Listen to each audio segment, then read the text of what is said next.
Hello दोस्तों, राधे राधे, हर हर महादेव। मैं मीनाक्षी एक बार फिर से आपके सामने अपने नेक्स्ट वीडियो के साथ उपस्थित हुई हूँ। तो चलिए आज जानते हैं कि हम इस सेशन में किस बारे में बात करने वाले हैं। तो आज भी हम बेबीज़ के बारे में ही कुछ और बातें करने वाले हैं।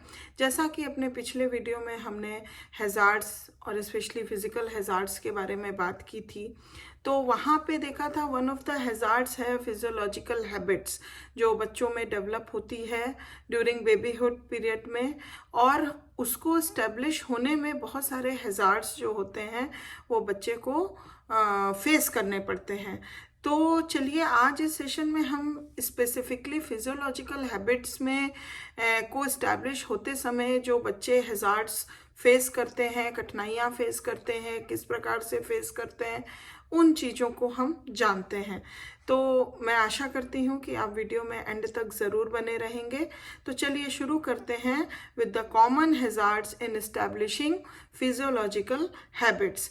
तो 3 तरह की फिजियोलॉजिकल हैबिट्स बेसिकली हम देखते हैं जो ड्यूरिंग बेबीहुड पीरियड में डेवलप होती हैं, और उसी में उसको इस्टेब्लिश होने में बहुत सारे हैज़ार्ड्स बेबीज़ फेस करते हैं। तो ये 3 तरह की जो मेन फिजियोलॉजिकल हैबिट्स हैं वो हैं eating habits, sleep habits and habits of elimination. तो चलिए वन ऑन वन हम एक एक करके जानते हैं इसके बारे में थोड़ा सा डिटेल में। ईटिंग हैबिट्स की अगर बात करें तो babies who suck for long period show signs of tenseness. जिन बच्चों को सकिंग की आदत पड़ी हुई रहती है, लंबे लंबे समय तक वो अगर सक करते हैं तो ये टेंडेंसी डेवलप हो जाती है बच्चे में। देखने को मिलता है कि उनके अंदर टेंसनेस जो है वो धीरे धीरे डेवलप होती है और टेंसनेस देखने को मिलती है। They engage in more non nutritive sucking, specially we can say thumb sucking. जो बच्चों को अंगूठा चूसने की आदत होती है, थम सकिंग की आदत होती है, ये बहुत ही नॉन न्यूट्रिटिव हम कह सकते हैं जो भी हैबिट होती है। हाँ, ये बच्चे जो उसमें एंगेज रहते हैं हैव मोर स्लीप डिफ़िकल्टीज़। ऐसे बच्चों में स्लीप डिफ़िकल्टीज़ देखने को मिलती है, उनको नींद आने में और उसको परसिस्ट बनाए रहने में बहुत तकलीफ होती है। And are more restless than those whose sucking periods are shorter. जैसा कि देखा गया है कि जिन बच्चों को थम सकिंग या सकिंग की का जो पीरियड होता है, टाइम होता है, वो शॉर्टर होता है, उन बच्चों में इस तरह की रेस्टलेसनेस और स्लीप डिस्टर्बेंसेस देखने को नहीं मिलती हैं, अदर देन उन बच्चों में जिनका सकिंग पीरियड लॉन्गर होता है और उनको थम सकिंग की आदत पड़ जाती है। उससे बच्चों के अंदर बहुत सारी दिक्कतें डेवलप होने लगती हैं, वो रेस्टलेस भी होने लगते हैं। If weaning is delayed, babies are likely to resist new kinds of food and substitutes thumb suck. अगर वीनिंग डिलेड होती है तो बेबीज जो हैं वो फूड का जो है सब्स्टिट्यूट्स जो है वो ढूंढ लेते हैं, एंड थम सकिंग का भी सब्स्टिट्यूट फूड में वो देखने लगते हैं।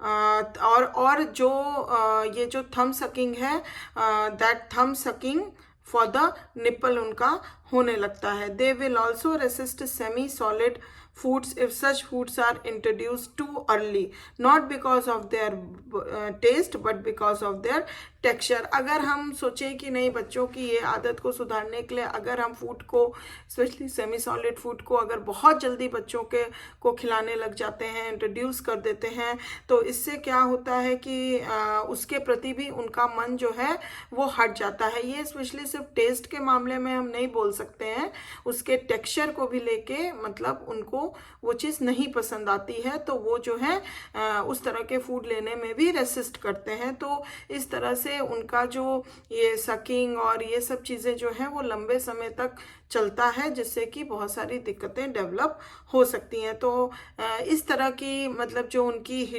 ईटिंग हैबिट्स होती हैं, तो इसमें इस तरीके के कुछ हैज़ार्ड्स बच्चे जो हैं वो फेस करते हैं। नेक्स्ट अगर हम बात करें हैज़ार्ड की, तो वो है sleep habits. Crying or noise can make babies tense and keep them from falling asleep. सबसे बड़ी जो प्रॉब्लम देखी गई है वो होती है बच्चों में एक्सेसिव क्राइंग या फिर नॉइज़। अगर ये ऐसा होता है तो उनको मतलब सोने में बहुत दिक्कत होती है, they can't fall N sleep.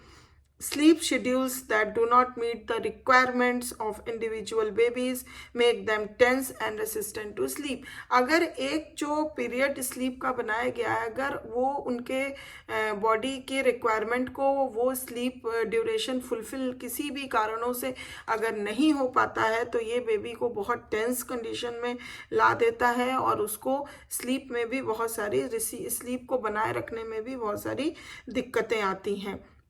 तो इस तरह के हैज़ार्ड जो हैं बच्चे मतलब बाय इस्टेब्लिशिंग फिजियोलॉजिकल हैबिट्स में फेस करते हैं। Now next, habits of elimination.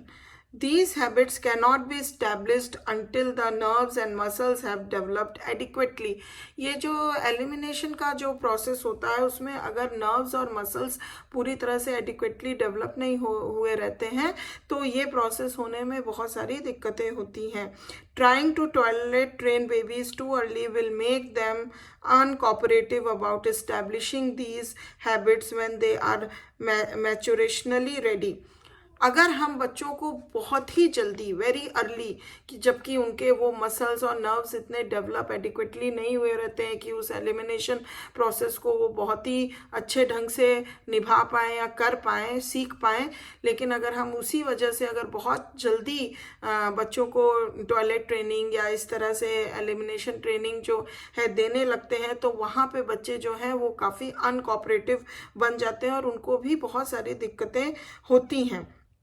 और क्योंकि जब तक बच्चे मैच्योरेशनली रेडी ना हो जाए उस एलिमिनेशन के लिए और उस तरह से टॉयलेट ट्रेनिंग वगैरह के लिए, तब तक मतलब हमें कोशिश ये करनी चाहिए कि हमें बच्चे को काफ़ी जल्दी उस ट्रेनिंग को नहीं देना चाहिए। ये बहुत सारी प्रॉब्लम क्रिएट कर सकता है। Delay in toilet training on the other hand results in habits of irregularity and lack of motivation on the baby's part. देखिए, जैसा कि हम बोले हैं कि अगर अनबैलेंस्ड कंडीशंस किसी भी चीज़ में आती है, अगर हम इस टॉयलेट ट्रेनिंग की बात या एलिमिनेशन ट्रेनिंग की बात बच्चे के साथ करें तो अगर हम बहुत जल्दी भी उसको देने लगते हैं तो भी uncooperativeness as the part of babies हमको झेलनी पड़ सकती है और बेबीज को भी बहुत सारी कठिनाइयाँ हो सकती हैं, क्योंकि अभी वो बहुत अच्छे से उसके जो नर्व्स एंड मसल्स हैं जो इस प्रोसेस में सपोर्ट करते हैं वो एडिक्वेटली डेवलप नहीं हुए रहते हैं। तो वो भी दिक्कत एक है। अगर ऑन द अदर हैंड हम ऐसा करते हैं कि बहुत डिले कर देते हैं टॉयलेट ट्रेनिंग देने में और बच्चों को सही समय से वो चीज़ें अगर हम नहीं डेवलप हैबिट्स को डेवलप करवाते हैं तो वो भी एक तरह से बहुत सारा मतलब वो इरेगुलरिटी को बना देता है एंड बच्चों के अंदर एक लैक ऑफ मोटिवेशन भी डेवलप हो जाती है, जिससे कि वो फिर उस चीज़ को करने से मतलब एक होता है ना कि नहीं करना चाहते हैं, मन को हटा देते हैं, नहीं करना चाहते हैं, जी चुराते हैं। तो इस तरह की हैबिट जो है वो डेवलप हो जाती है। अगर हम एक टर्म की बात करें वो है इन्यूरेसिस। इन्यूरेसिस का मतलब होता है बेड वेटिंग। जिन बच्चों को बेड पे जेट पी कर देने की आदत होती है उनको नहीं पता चलता है। Is common when training is not timed according to the baby's developmental readiness. जब बेबी का डेवलपमेंटल रेडीनेस जब होता है, जब डेवलपमेंट चलता रहता है, अगर उस टाइम पीरियड में हम अगर बहुत डिले कर देते हैं टॉयलेट ट्रेनिंग या एलिमिनेशन ट्रेनिंग देने में बच्चे को और टाइमली नहीं उसको पूरा करते हैं तो इन कारण से बच्चे के अंदर एन्यूरेसिस यानी बेड वेटिंग की हैबिट डेवलप हो जाती है। उसको नहीं पता चल पाता है कि कब वो बिस्तर पे पी कर दिया या कब बेड वेटिंग कर दिया, उसको नहीं पता चलता है, जिस कारण से बच्चे को भी बहुत सारे हैजार्ड्स को फेस करना पड़ सकता है और साथ ही साथ उसके फैमिली मेम्बर्स और पेरेंट्स को। तो इस तरह से हम जान पाए हैं कि कुछ ये कॉमन हैजार्ड्स हैं जो फिजियोलॉजिकल हैबिट डेवलप होते समय बच्चे और उसके घर वाले फेस करते हैं, स्पेशली बच्चे फेस करते हैं। तो मैं आशा करती हूँ कि ये जानकारी आपको काफ़ी अच्छी लगी होगी, समझ में आई होगी, बहुत कुछ इससे आप जान पाए होंगे। तो अगर पसंद आई है तो प्लीज़ एक लाइक ज़रूर दे दीजिए और अगर अभी तक सब्सक्राइब नहीं किया है तो प्लीज़ जल्दी से सब्सक्राइब कर लीजिए, जिससे मेरे आगे आने वाले वीडियो का आप फ़ायदा उठा सकें। सकें और हमारा आपका संपर्क यूं ही बना रहे। तो इसी के साथ मैं आज इस वीडियो को समाप्त करती हूँ। Thanks for watching my video. अगले वीडियो में मैं फिर से आपसे मिलूंगी एक बहुत ही रोचक टॉपिक के साथ। तब तक अपना ध्यान रखिए, ख्याल रखिए। Bye bye, take care.